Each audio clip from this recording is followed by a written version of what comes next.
अब proper visibility होगा। Screen visible है? Yes ma'am. Okay, now let's start. Joint stock company आपका next chapter है। कभी सुना गया है वर्ड कंपनी का मतलब क्या है? What is joint stock company? Ma'am, it is a voluntary association for profits. Yes, it is a voluntary association. And what do you mean by voluntary? युवराज? जो कि जानबूझ के बनता हो। युवराज? Yes, ma'am. What do you mean by voluntary? बाकी लोग mute रखेंगे, बोल के म्यूट कर लीजिए। What do you mean by voluntary? Ma'am. Voluntary मतलब जब हम इच्छा से करते हैं कोई भी चीज। ओके, देखिए अभी तक फॉर्म्स ऑफ जितना भी फॉर्म्स ऑफ बिजनेस था हमारा, सबसे पहले हम देखे sole proprietor, single person work of. Yes, उसका इम्प्रूव्ड वर्जन। क्या क्या ड्रॉबैक था सोल प्रोप्राइटर में? फटाफट रिकैप। सोल प्रोप्राइटर में ड्रॉबैक क्या क्या था? मैम सिंगल पर्सन था, सिंगल Limited liability था मैम। पर्सन के पास जो स्किल था उसी से हम लोगों को काम चलाना होता था, ज्यादा कैपिटल रेज नहीं हो पाता था। उसके बाद उसका इम्प्रूव्ड वर्जन आया पार्टनरशिप, जहाँ एक हैंडल कर रहा था बिजनेस, वहां पार्टनरशिप में 4-5 लोग मिल करके काम करना शुरू किए, कैपिटल थोड़ा इनहांस किया। उसका भी इम्प्रूव्ड वर्जन है जॉइंट स्टॉक कंपनी, यानी कंपनी फॉर्मेशन। ठीक है, जहाँ पे हम इवन पब्लिक से भी अब पैसा उठा सकते थे। और सबसे बड़ा चीज कि आपका ये मतलब लीगल है ये। ठीक है, एक सेपरेट लीगल एंटिटी है ये। ठीक है, तो what is joint stock company? Again वो दोनों फॉर्म ऑफ बिजनेस का ये improved वर्जन है जॉइंट स्टॉक कंपनी। तो what is joint stock company? It is a voluntary association of individual for profit having a capital divided into transferable shares, the ownership of which is the condition of membership. इसका जब आप feature पढ़ेंगे तो और ज्यादा clear होगा। सबसे पहले यहाँ सारा टर्म का मतलब समझिए। वॉलेंट्री मतलब अपनी इच्छा से एसोसिएशन होता है। किस पर्पज से होता है? प्रॉफिट के पर्पज से। ठीक है, जो कैपिटल हमारा है वो हम छोटे छोटे भाग में डिवाइड करते हैं, जिसको हम शेयर बोलते हैं। ठीक है, और जिसके पास शेयर होता है, दैट इज शेयर होल्डर, उनको हम ओनर मानते हैं। ठीक है, this is the definition of joint stock company. जैसे सारे फॉर्म्स ऑफ बिजनेस में हम लोग देखते आ रहे थे कि 3 डेफिनेशन कम से कम होना चाहिए। तरीके से नोट्स मैक म्यूट योरसेल्फ, उसी तरीके से 3 डेफिनेशन आप देंगे, राइट? और 3 स्कॉलर का डेफिनेशन, लास्ट में योर कंक्लूजन। ऐसे आपका नोट्स होना चाहिए। ऑब्वियसली बहुत जल्दी कॉलेज खुलना मतलब आप एक्सपेक्ट कर सकते हैं, क्योंकि स्कूल वगैरह फरवरी में आप एक्सपेक्ट करिए कि कॉलेज खुलेगा। और जब कॉलेज खुलेगा तो मैं नोटबुक में सब कुछ देखना चाहूंगी, जैसे अब तक बताया मैंने आपको कैसे नोट्स प्रिपेयर करना है। जॉइंट स्टॉक कंपनी भी सेम वे स्टार्टअप करेंगे, 3 स्कॉलर का डेफिनेशन, लास्ट में योर कंक्लूजन। ठीक है, अब यहाँ देखिए फीचर्स पे ध्यान देंगे। जब फीचर्स हम प्रॉपर वे में समझ जाएंगे तो हमारा डेफिनेशन ऑटोमेटिकली हम लिख पाएंगे। तो सबसे पहला यहाँ फीचर है जॉइंट स्टॉक का, सेपरेट लीगल एग्जिस्टेंस। यहाँ पे कुछ रटना नहीं है, बस समझना है। What do you mean? Bifurcate करिए, सेपरेट लीगल एग्जिस्टेंस मतलब। निक्की, पहले आप लोग का प्रायर कंसेप्ट क्या है वो मैं जान लूं। What do you mean bye separate legal existence? Try करिए। यहाँ पे अभी जब मैं पढ़ाई नहीं हूँ तो मैं प्रॉपर सही आंसर एक्सपेक्ट भी नहीं कर रही हूँ। अभी आपका प्रायर कॉन्सेप्ट क्या है वो मैं जानने की कोशिश कर रही हूँ। संजना, सेपरेट लीगल एग्जिस्टेंस अभी तक समझ क्या रहे हैं वर्ड को पढ़ के? जो होता है वो सेपरेट करता है ओनर से मैम। देखिए, सेपरेट लीगल एग्जिस्टेंस यानी कंपनी का एक लीगल एग्जिस्टेंस है, अलग। सेपरेट मतलब क्या? अलग एग्जिस्टेंस है। ठीक है, हम लोग क्या है? Natural person. यस, हम लोग नेचुरल पर्सन है। कंपनी क्या है? अलग उसका अस्तित्व है। यहाँ सेपरेट लीगल एग्जिस्टेंस का मतलब अलग अस्तित्व है इसका। जैसे हम लोग अपने नाम पे प्रॉपर्टी खरीद सकते हैं, कोई भी कॉन्ट्रैक्ट में एंटर कर सकते हैं, ठीक है, किसी को केस कर सकते हैं, राइट, कोई हम पे केस कर सकता है। सेम वे आप कंपनी के ऊपर भी ये सारा चीज इंप्लीमेंट कर सकते हैं, यानी उसका अलग एग्जिस्टेंस है। सेपरेट लीगल एग्जिस्टेंस का मतलब कि उसका अलग, लॉ की नजर में उसका अलग अस्तित्व है। वो भी अपने नाम से प्रॉपर्टी खरीद सकता है, कॉन्ट्रैक्ट में एंटर कर सकता है, केस फाइल कर सकता है अपने नाम से। Understood? So a company has a distinct legal entity independent of its member, यानी member अलग है कंपनी का और आपका जो कंपनी है वो अलग है, right? Company owns own property, make contract and file suits in its own name.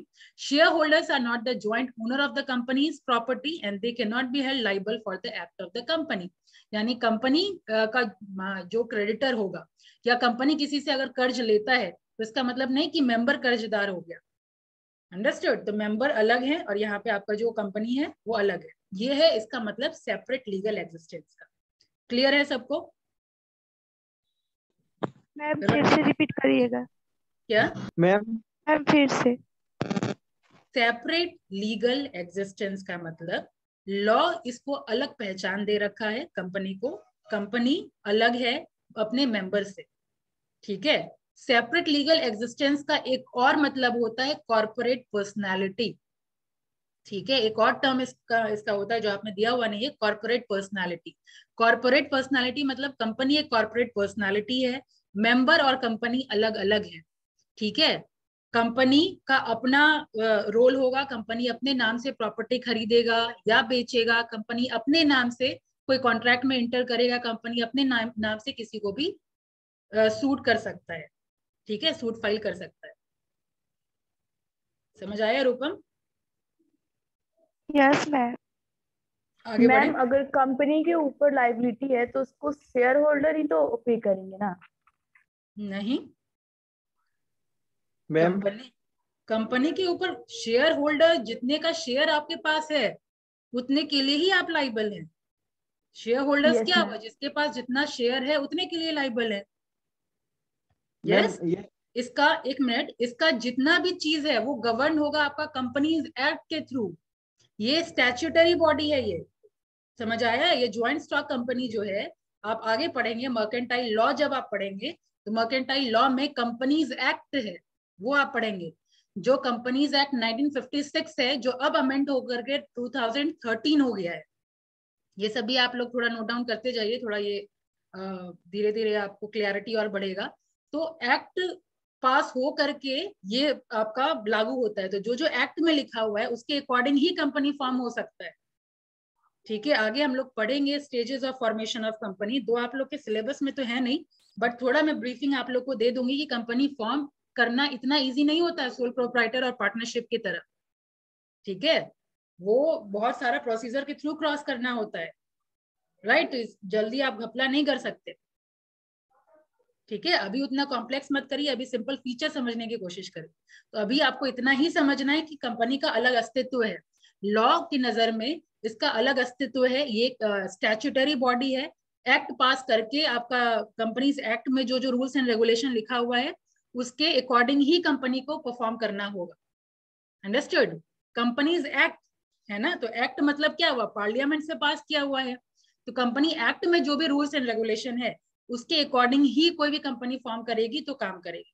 तो हर कंपनी का यही फीचर हुआ कि उसका अलग अस्तित्व है, वो अपने नाम से काम करेगा, मेंबर के नाम से काम नहीं करेगा। समझ आया? कंपनी का अलग खाता भी होता है, इवन बैंक अकाउंट वगैरह भी जो होगा वो कंपनी के नाम का होगा। समझ आ गया? अब नेक्स्ट फीचर, सारा टर्म समझिए, बहुत इंपॉर्टेंट है और इससे क्वेश्चन मतलब रहता ही रहता है, 100% श्योरिटी के साथ आप रखिए कि इस चैप्टर से क्वेश्चन रहेगा। पार्टनरशिप और ये ज्वाइंट स्टॉक कंपनी, एकदम आपका फॉर्म्स ऑफ कंपनी आप एकदम रट्टाफिकेशन कर लीजिए। रट्टाफिकेशन करने के लिए तो मैं सजेस्ट नहीं करूंगी, मतलब अच्छे से अंडरस्टैंडिंग बना लीजिए फॉर्म्स ऑफ बिजनेस का, ठीक है? Next is परपीचुअल succession. परपीचुअल सक्सेशन मतलब A company creation by law. ठीक है, क्रिएशन बाय लॉ है, प्लस क्या है कि कंपनी के आने, मेंबर्स के आने जाने के वजह से आपके कंपनी को कोई असर नहीं होगा, ठीक है? जैसे पार्टनरशिप में क्या था या सोल प्रोप्राइटर में क्या था? मेंबर खत्म, आपका वो दोनों फॉर्म्स खत्म, सोल प्रोप्राइटर खत्म, पार्टनरशिप खत्म, लेकिन कंपनी क्या है? एक परपीचुअल सक्सेशन है, यानी मेंबर्स के आने जाने पे आपके कंपनी के एग्जिस्टेंस को कोई असर नहीं पड़ेगा। इसको पढ़िए, a company is a creation of law and only law can bring an end to its existence. तो लॉ के थ्रू तो क्रिएटेड है ही, प्लस लॉ ही इसको खत्म कर सकता है, इसके अलावा कोई मेंबर के आने जाने से इसको फर्क नहीं पड़ेगा। It's life does not depend on the life of its members. The death, insolvency or lunacy of the member does not affect the life of company. It continues to exist even if all its members die. Members may come and go, but the company goes on until it is wound up. यानी जब wind up होगा, और wind up भी होगा कब? Court के permission के बाद ही, ऐसे उसको खत्म नहीं किया जा सकता। तो समझ आ गया what do you mean by mutual succession? Company, एक मिनट कंप्लीट करने दीजिए। कंपनी कभी भी मेंबर्स पे डिपेंडेंट नहीं है, मेंबर्स में come and go, but company will stay there forever. Understood? This is, लिखना है आप लोगों को, वन लाइनर कम से कम सब लोग लिखिए।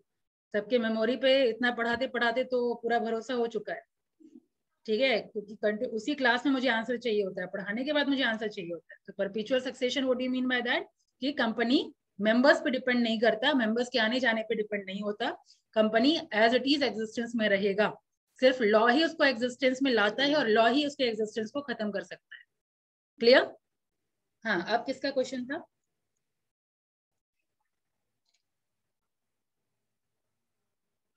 मैम यहाँ पे जैसे लिखा है, ma'am it continues to exist even if all member die. Ma'am फिर मेंबर टोटल डाई हो जाएगा तो फिर इनको कंटिन्यू कौन करेगा?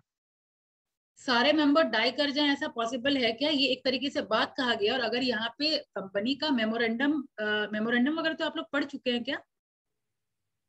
एमओए एओए तो नहीं पढ़े हैं आप लोग? No ma'am. तो एक दो जन नहीं रहते हैं, आगे हम लोग पढ़ेंगे। आप लोग को पढ़ना है कि नहीं पढ़ना है एमओए? एमओए और एओए पहले फॉर्म होता है कंपनी के फॉर्मेशन से, ठीक है। कंपनी के स्टेजेस की अगर मैं बात करूं तो सबसे पहले प्रमोटर आते हैं।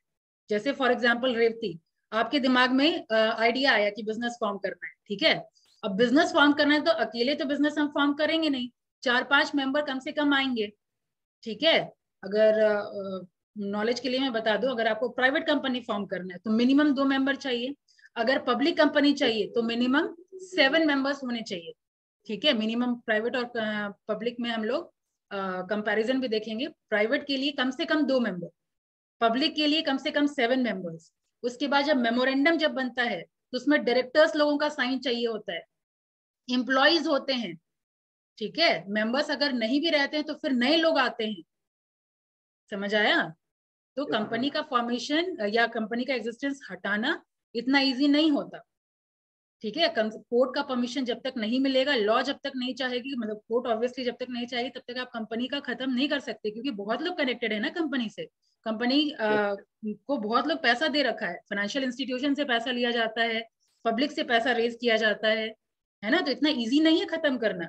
जब प्रमोटर जब शुरू करते हैं कंपनी, तो बहुत लोगों से उस वक्त at the time of preliminary contract बहुत लोगों से पैसा लिया हुआ होता है, ठीक है। तो obviously it is not that easy, बहुत लोग कनेक्टेड हो जाते हैं कंपनी से, समझ आया? मैम ये कंपनी के जो इक्विटी शेयर होल्डर होते हैं मैम, अगर कंपनी कुछ चीज के लिए लायबल हो जाती है, कुछ डीएफटी के लिए, तो उनके लिए ये जो उनकी इक्विटी शेयर होल्डर है उनपे भी कुछ इफेक्ट हो सकता है क्या? इक्विटी शेयर तो अपने लास्ट में लेते हैं। इक्विटी शेयर होल्डर का मतलब क्या हुआ? एक तो प्रेफरेंस शेयर होल्डर होते हैं, एक इक्विटी शेयर होल्डर होते हैं। तो इक्विटी शेयर होल्डर का रोल कब आता है? At the time of winding up. Preference share holder को देने के बाद जो बचता है, तब at the time of winding up इनका रोल होता है। हमको तो इक्विटी शेयर होल्डर को वहां पे लिखा गया था एज ए ओनर ट्रीट करते हैं मैम। तो अगर कुछ कंपनी कुछ चीज के लिए लायबल हो जाती है, सारे शेयर होल्डर्स को हम ओनर ट्रीट करते हैं, सारे शेयर होल्डर्स को हम लोग ओनर ट्रीट करते हैं, चाहे वो प्रेफरेंस हो चाहे वो इक्विटी हो, ठीक है। वो टाइप्स ऑफ शेयर्स की बात कर रहे हैं। आप आराम से सुनिए, पहले चैप्टर खत्म हो जाएगा ना, ठीक है। उसके बाद कोई क्वेरी रहेगा तब अभी यहाँ पे डिस्कशन करने लगे हैं तो मैं और बहुत कुछ डिस्कशन करना शुरू करती हूँ, ठीक है। तो ग्रेजुअली समझिए, एंड ऑफ द चैप्टर फिर कुछ क्वेश्चन अगर होगा फिर पूछिएगा, अभी सिर्फ टर्म समझिए, ठीक है। तो परपेचुअल सक्सेशन का टर्म मतलब समझ गए आप? Yes ma'am. ठीक है, अब आगे बढ़ते हैं लिमिटेड लायबिलिटी। लिमिटेड लायबिलिटी तो कई बार आ चुका है। लिमिटेड लायबिलिटी मतलब जितने का शेयर है हमारे पास, अगर हम 50 शेयर खरीदे हुए हैं तो 50 शेयर का जितना कॉस्ट है उतने के ही हम लाइबल हैं। उससे ज्यादा लॉस हमारे ऊपर आएगा नहीं, वहां कंपनी के जो मेंबर्स हैं उतने के लिए ही लाइबल है। ठीक है, next is transferability of share. Transferability share अभी तुरंत डिस्कशन हुआ कि कैपिटल हमारा डिवाइडेड होता है स्मॉल पार्ट में। जैसे हमको कंपनी शुरू करने के लिए चाहिए 10 लाख, ठीक है, अब 10 लाख अगर चाहिए तो 10 लाख हम दें, जरूरी नहीं है, किसी एक पर्सन के पास सारा पैसा हो जरूरी नहीं है, तो वो क्या करेंगे, छोटे छोटे पार्ट्स में कैपिटल को डिवाइड कर देंगे। ठीक है, और वो शेयर ट्रांसफरेबल होता है और दूसरे को हम ट्रांसफर कर सकते हैं।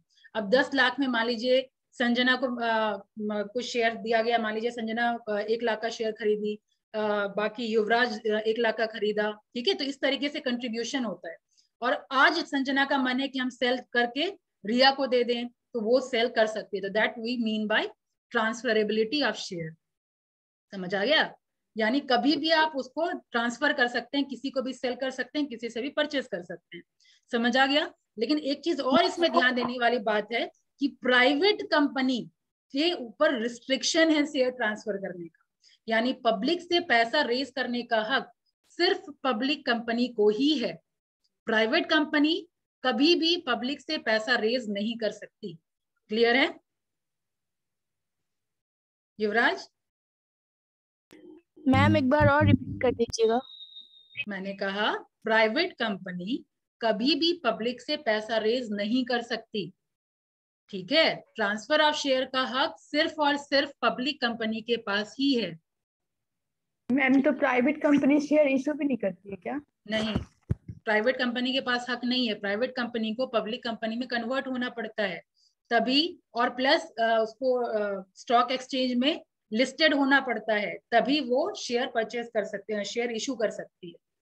ठीक है, तो ये रिस्ट्रिक्शन है इसके ऊपर, प्राइवेट कंपनी के ऊपर।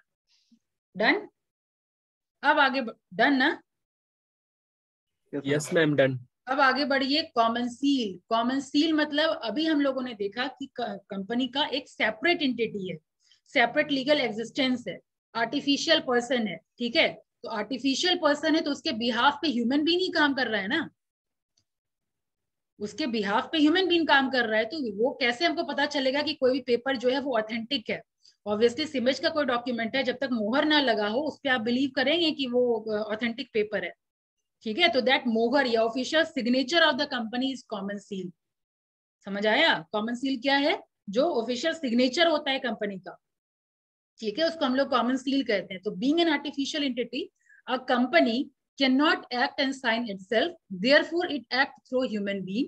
All the acts of the company are authorized by its common seal. The common seal is affixed on all important documents as a token of the company's approval. It serves as an equivalent of the signature. The common seal is the official signature of the company. Any document which does not bear the common seal of the company is not binding on the company. यानी company के ऊपर बाध्य नहीं है कि अगर आपको वो कॉमन सील अगर आप नहीं देख रहे हैं डॉक्यूमेंट में, तो कंपनी के ऊपर कुछ भी बाध्य नहीं है, आप ऊपर से क्लेम भी नहीं कर सकते कंपनी के ऊपर।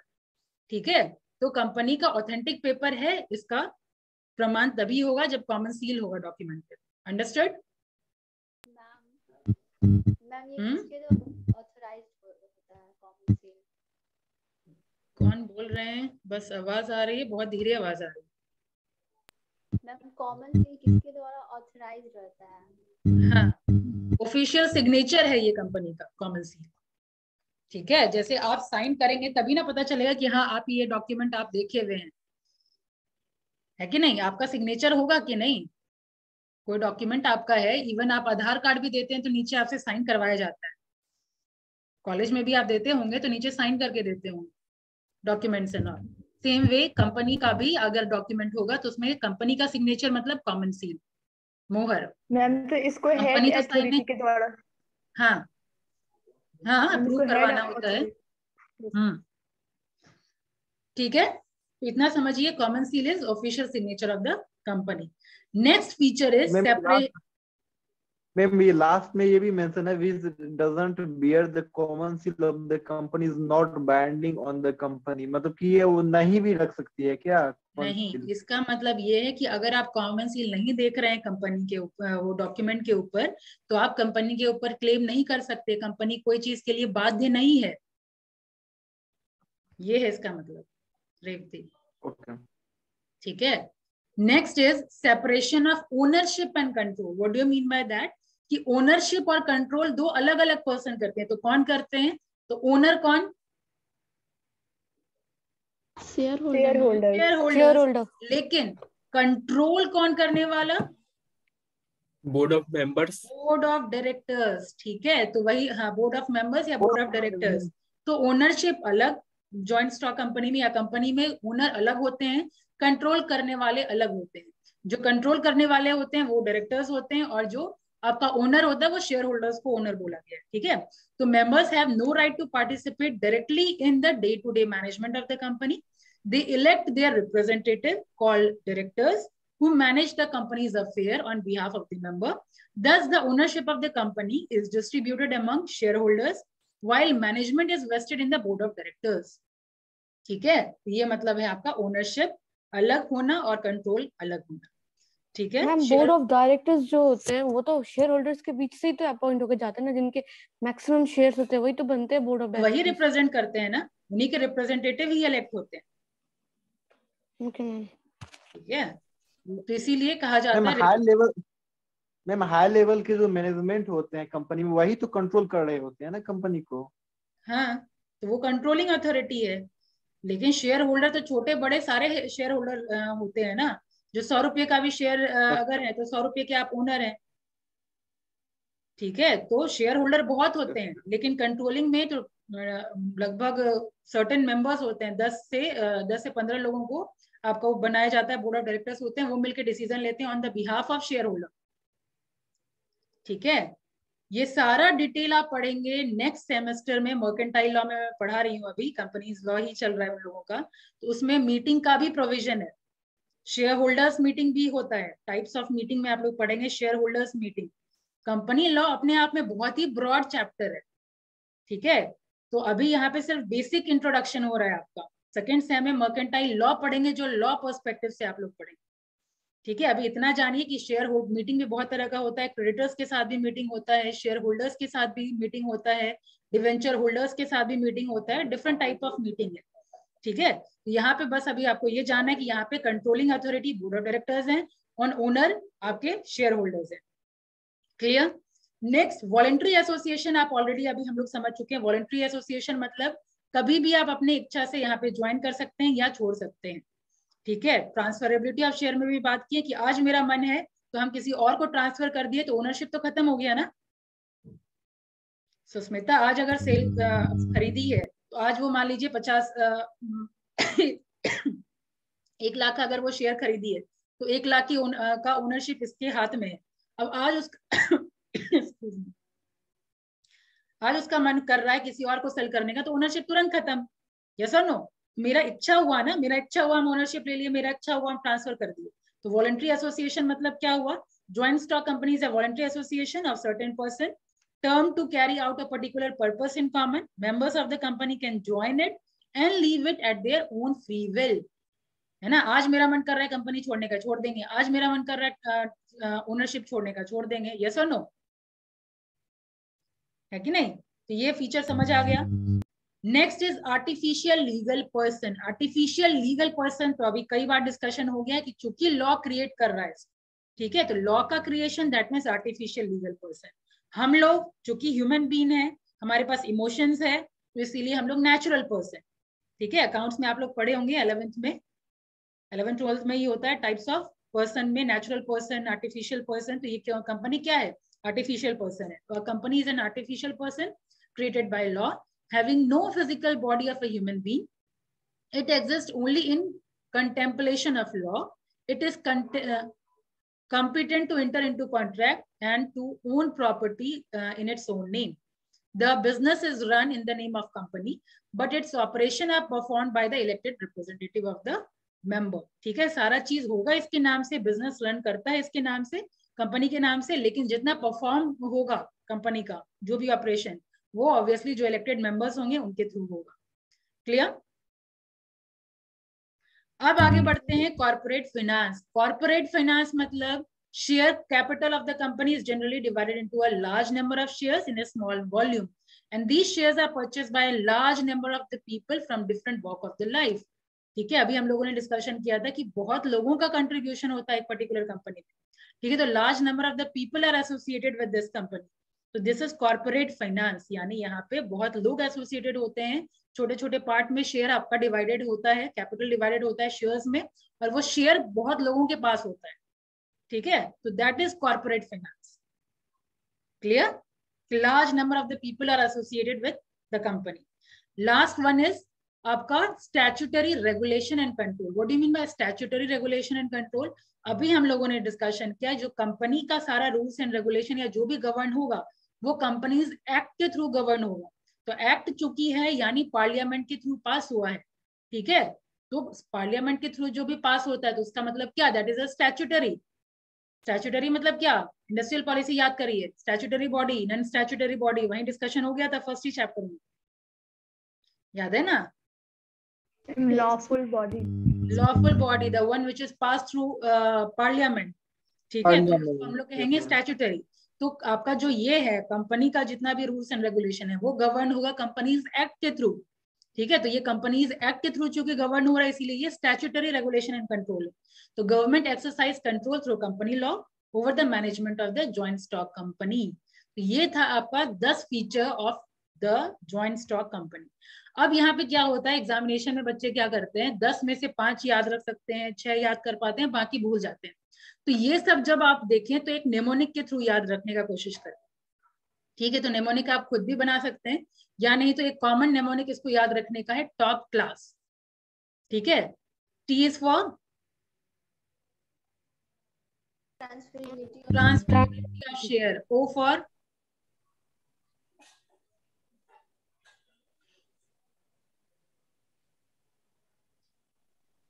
Ownership and control, P for perpetual succession, succession, C for common C, L for limited liability, very good, A for artificial legal personal personal good, S for statutory regulation and control. याद हो गया? तो बस एक top class आप याद रखेंगे, जब आप क्लास में याद कर सकते हैं तो एग्जामिनेशन में भी बस एक बार रीड आउट करिए, ठीक है, 10 का 10 आपको याद रहेगा, कुछ भी भूलेंगे, राइट। इसी तरीके से आगे के लिए, ये तो अभी इस चैप्टर में आया तो मैं बता दी हूँ, लेकिन आगे आप ऐसे ही याद कर सकते हैं, ठीक है, तो कुछ भी स्किप नहीं होगा। ये सब आपका इंटरनल पेपर देखने के बाद मैं देख रही हूँ 10 में से आप लोग कुछ याद कर पाते हैं, कुछ भूल जा रहे हैं, तो ये थोड़ा ये टेक्निक है, ये सब टेक्निक को थोड़ा इम्प्लीमेंट करिए, राइट। पेपर उतना सेटिस्फैक्टरी सबका नहीं रहा है, ठीक है, अभी तो काफी दिन हो गया, लेकिन कुछ लोग जो हैं बहुत अच्छा परफॉर्म किए हैं। सौम्या कौन है क्लास में? Yes ma'am. सौम्या क्लास में पार्टिसिपेट कम करते हैं, लेकिन पेपर आपका अच्छा था, सो ट्राई टू बी थोड़ा बहुत एक्सट्रोवर्ट, थोड़ा खुलने की कोशिश करिए, क्लास में भी पार्टिसिपेट करिए, ओके, ठीक है। मैम मार्क्स अभी नहीं बताया जाएगा? मार्क्स तो ऑलरेडी हो चुका है करेक्शन, देखिए कभी भी रिजल्ट पब्लिश हो सकता है, और कॉलेज जब खुलता है, मैं कॉलेज जब जाऊंगी तो आपको मार्क्स कर सकती हूँ डिस्प्ले, ठीक है। तो समझ आ गया, फीचर्स इज डन, क्लियर है सबको? Yes ma'am. युवराज स्पेशली आप Yes, ma'am, clear ना है। बोलने के बाद कोई अगर बोल देगा कि कुछ समझ में नहीं आया तो बहुत तकलीफ हो जाता है गले को भी, इसीलिए प्लीज इंश्योर कि समझ में आया। हाँ Yes, ma'am. चलिए, यहाँ तक हो गया, अब आगे बढ़े। अब यहाँ पे है प्राइवेट और पब्लिक कंपनी में डिफरेंशिएशन। पहला, प्राइवेट कंपनी में मेंबर्स के बारे में डिस्कशन ऑलरेडी हो चुका, कितने मेंबर्स हैं? Ma'am 2 minimum. हाँ, अब यहाँ पे देखिए जो मैक्सिमम लिमिट है, the number of member can not exceed 50, ये पुराना डेटा है, 1956 के अकॉर्डिंग 50 था मैक्सिमम, लेकिन अब बढ़ के 200 हो गया, मिनिमम टू मैक्सिमम 200। अब इसी तरीके से आइए पब्लिक में, सब लोग लिखेंगे ये डेटा, ठीक है, आप एग्जाम में भी ये अगर शो करेंगे 2 and maximum 50, but according to the recent amendment of Companies Act 2013, it has been extended to 200. The maximum limit has been extended to 200। ठीक है, तो इस तरीके से पता रहेगा एग्जामिनर को कि बच्चे के पास करंट नॉलेज भी है। डन। अब आइए पब्लिक कंपनी की बात करें, तो पब्लिक कंपनी में यहाँ 7% दिया गया है और मैक्सिमम नो लिमिट। ठीक है, पब्लिक कंपनी का मिनिमम 7 से कम है तो पब्लिक कंपनी कभी नहीं कहलाया। ठीक है, तो मिनिमम 7 और मैक्सिमम का कोई लिमिट नहीं है। समझ आ गया? नंबर्स ऑफ मेंबर का डिफरेंशिएशन समझ है। अब आइए कमेंसमेंट ऑफ बिजनेस की बात करें। अब कमेंसमेंट ऑफ बिजनेस मतलब प्राइवेट कंपनी कब फॉर्म होगा, पब्लिक कंपनी कब फॉर्म होगा। तो ये समझने के लिए आपको स्टेजेस समझना पड़ेगा। कंपनी कभी भी अगर फॉर्म करती है तो टोटल 4 स्टेजेस को क्रॉस करती है। ठीक है, और वो 4 स्टेजेस कौन कौन सा है? नंबर 1 इज प्रमोशन, इसमें नहीं लिखा हुआ है इसीलिए आप लोग लिखते जाइए। पहला स्टेज है प्रमोशन स्टेज। प्रमोशन स्टेज में क्या होता है, जो प्रमोटर होते हैं, ऑब्वियसली एक प्रमोटर नहीं होते, ग्रुप ऑफ पर्सन भी हो सकते हैं, 4-5 लोग या अकेला पर्सन भी मिलकर के दिमाग में पहले आइडिया आता है क्या करना क्या है हम लोग। ठीक है, फिर इन्वेस्टिगेशन होता है। ठीक है, इन्वेस्टिगेशन इन द सेंस मतलब क्या हुआ, इन्वेस्टिगेशन में अब किस चीज का बिजनेस शुरू करना है, कितना प्राइस लगेगा, कितने एम्प्लॉयज लगेंगे, कितने लेबर्स लगेंगे, कितने स्किल्ड पर्सन की जरूरत होगी, कितने नॉन स्किल्ड पर्सन की जरूरत होगी, रॉ मटेरियल का प्राइस क्या होगा, कौन सा मशीनरी सेट करना पड़ेगा। मतलब आप अपने आप को एज अ प्रमोटर सोचिए और सोचिए कि एक बिजनेस शुरू करने में क्या क्या चीज सोचना पड़ सकता है। ठीक है, तो वो सब आ जाएगा प्रमोशन स्टेज में। काफी स्लो बोल रही हूँ, क्लियर है रूपम? ये नहीं है इसमें लिखा हुआ। Yes ma'am. थोड़ा अटेंटिव रहिए। पहला है प्रमोशन स्टेज। प्रमोशन स्टेज में जितना भी आप आइडिया ला रहे हैं, जितना भी आप इन्वेस्टिगेट कर रहे हैं, वो सब आ जाएगा फर्स्ट स्टेज। फर्स्ट स्टेज को क्रॉस करते ही सेकंड स्टेज आता है आपका। सेकंड स्टेज आपका होता है इनकॉर्पोरेशन स्टेज यानी रजिस्ट्रेशन स्टेज। ठीक है, रजिस्ट्रेशन स्टेज कहने का मतलब कि जैसे आप वो दोनों में देखे थे, सोल प्रोप्राइटर में और पार्टनरशिप में रजिस्ट्रेशन कंपलसरी नहीं था। ठीक है, डिजायरेबल था लेकिन कंपलसरी नहीं था। लेकिन इसमें बिना इनकॉर्पोरेशन के, बिना रजिस्ट्रेशन के, रजिस्ट्रेशन किसके पास करवाएंगे? आरओसी के पास, रजिस्ट्रार ऑफ द कंपनी। समझ आ रहा है? रजिस्ट्रार ऑफ, क्या मैं व्हाइट बोर्ड यूज करूं? Yes ma'am. Yes ma'am.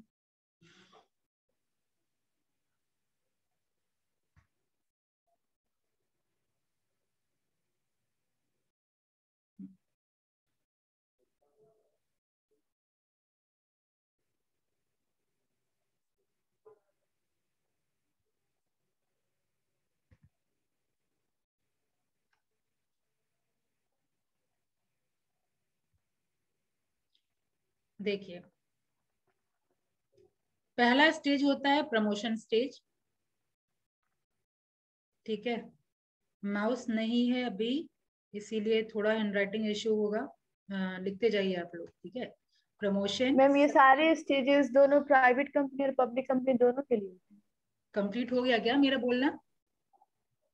No ma'am. थोड़ा वेट करिए। ये सेकंड है आपका इनकॉर्पोरेशन, दैट इज रजिस्ट्रेशन। ठीक है, थर्ड स्टेज होता है आपका flotation stage.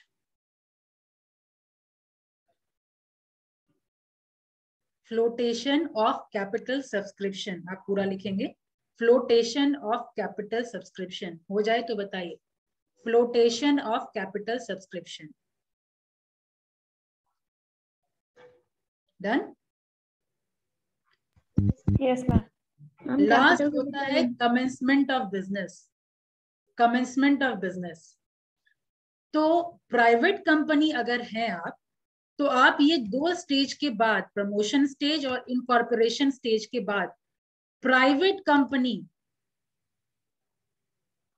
PVT, private company खोल सकती है। लेकिन अगर आप यहाँ पे इनकॉर्पोरेशन का सर्टिफिकेट मिलता है, ठीक है, वो सर्टिफिकेट मिलने के बाद ही आप प्राइवेट कंपनी खोल सकती है, ये सर्टिफिकेट लेने के बाद ही। कहाँ पे करवाया जाता है आपका रजिस्ट्रेशन? तो आरओसी के पास, जिसको कहते हैं हम लोग रजिस्ट्रार ऑफ कंपनी। ठीक है, आरओसी, क्लियर है? तो ये मिल गया आपका सर्टिफिकेट ऑफ इनकॉर्पोरेशन। उसके बाद प्राइवेट कंपनी आपका शुरू कर सकती है बिजनेस। लेकिन अगर आप पब्लिक कंपनी है तो अभी मैंने आपको बताया कि प्राइवेट कंपनी शेयर नहीं इशू कर सकती है, ठीक है। तो फ्लोटेशन ऑफ कैपिटल सब्सक्रिप्शन में क्या होता है कि कंपनी पब्लिक से पैसा उठाना शुरू करती है, ठीक है। तो जो पब्लिक से पैसा उठाने का हक सिर्फ प्राइवेट कंपनी को है, सॉरी पब्लिक कंपनी को है। तो पब्लिक कंपनी प्रोस्पेक्टस भी इशू कर सकती है, शेयर भी ट्रांसफर कर सकती है, ठीक है। तो फ्लोटेशन ऑफ कैपिटल सब्सक्रिप्शन मतलब क्या, पब्लिक से पैसा रेज करने का जो प्रोसीजर है, ठीक है, वो फ्लोटेशन स्टेज में होता है। और लास्ट में कमेंसमेंट ऑफ बिजनेस का सर्टिफिकेट मिलता है, ठीक है। ये सर्टिफिकेट मिलने के बाद ही अगर आप पब्लिक कंपनी है तो पब्लिक कंपनी यहाँ पे बिजनेस शुरू करेगी। समझ आया डिफरेंस स्टेजेस में? ये है पब्लिक।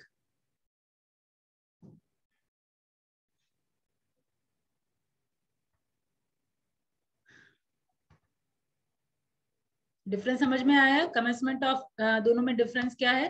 प्राइवेट कंपनी है तो प्रमोशन स्टेज और इनकॉर्पोरेशन के बाद खुल जाती है, और अगर पब्लिक कंपनी है तो promotion, incorporation, flotation of capital subscription और कमेंसमेंट ऑफ बिजनेस, ये चारों स्टेज क्रॉस करना पड़ेगा। क्लियर है? अब क्लियर है कि नहीं? Yes ma'am. अब यहाँ पे इसको हटा दो। Yes ma'am. ठीक है, अब ये पढ़िए, अब समझ में आ गया।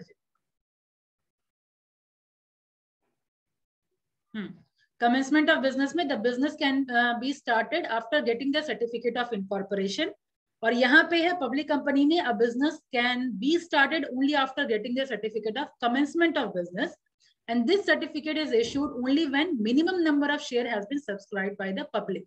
अभी minimum number क्या है?